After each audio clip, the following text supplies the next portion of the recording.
सद्गुरु तेरा ही आसरा। Bell icon का बटन दबाकर चैनल को सब्सक्राइब करें। पटवारी ओम प्रकाश, गांव रतनपुरा, तहसील नूर, जिला हनुमानगढ़ से शहंशाह मस्ताना जी की हुई अपार रहमत का वर्णन इस प्रकार करता है। पटवारी लिखता है कि सन 1957 में बेपरवाह जी जब कीर्तना डेरा सच्चिदानंद गए तो उस वक्त वह रतनपुरा में पटवारी लगा हुआ था। उसके तीनों बच्चे चेचक की भयंकर बीमारी से पीड़ित थे। चेचक निकले 4 दिन हो गए थे, जिस कारण बच्चों को सांस लेने में भी तकलीफ हो रही थी। पटवारी ने दवाई बूटी करने की बहुत कोशिश की, परंतु उस समय आसपास कोई डॉक्टर भी नहीं था, जिस वजह से उसे कहीं से भी दवाई न मिली और न ही इसका कोई दूसरा इलाज था। पटवारी काफ़ी परेशान था। उसने अपनी पत्नी से कहा कि बच्चों को चादर से ढक दो, रात काफ़ी हो गई है, तुम भी सो जाओ। जिसके बच्चे मौत के मुँह में पड़े हों, भला उसे कैसे नींद आ सकती है। पटवारी सुबह 3 बजे उठा, हाथ मुँह धोकर वह भजन सिमरन करने लगा। अभी सुबह के 4 ही बजे थे कि मकान में एकदम बहुत तेज प्रकाश हुआ।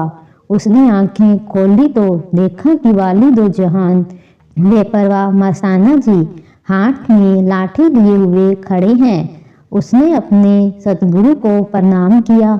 शहंशाह जी ने फरमाया, बेटा बैठा है। पटवारी ने उत्तर देते हुए कहा, हाँ पिताजी। शहंशाह जी ने फिर फरमाया, बेटा हम तुम्हारे गांव में सत्संग करना चाहते हैं। पटवारी कहने लगा कि हे मेरे शहंशाह जी, आप जी ने इतनी तकलीफ क्यों की। वह सुबह आप जी के पास वही आ जाता। उसकी इतनी बात सुनकर बेपरवाह मस्ताना जी आलोक हो गई। पटवारी जी ने उठकर अपने तीनों बच्चों को देखा तो चेचक बिल्कुल साफ हो गई थी। यह देखकर पटवारी जी के दिल में अपने मालिक के प्रति वैराग पैदा हो गया और वह रोने लगा तथा कहने लगा कि हे मालिक, बेसहारों का एक तू ही सहारा है, तू ही सभी दुखों को हरने वाला है। आप तो दया के समुंदर हो। आप जी हमेशा ही दुख मुसीबत में अपने बच्चों की संभाल करते हो। हे शहंशाह जी, जो एहसान आपने मुझ पर किए हैं, मैं उनको कैसे भुला सकता हूँ। अगले ही दिन बेपरवाह जी रतनपुरा पधारे। शहंशाह जी के गांव में पधारने पर प्रेमियों ने जोर जोर से नारे लगाने शुरू कर दिए। प्रेमियों के दिलों में खुशी की लहर दौड़ गई, परंतु गांव वालों ने ऐतराज किया कि यहाँ ज्यादा शोर मत करो, क्योंकि ज्यादा शोर होने से चेचक के रोगी को तकलीफ होती है, इसलिए यह ठीक नहीं है। शहंशाह वाली दो जहान बेपरवाह मस्ताना जी ने जब यह बात सुनी तो उन्होंने फरमाया, ए राड, तू यहाँ क्यों आई है? तेरा यहाँ आने का क्या मतलब है? बाहर निकालो इस राड को।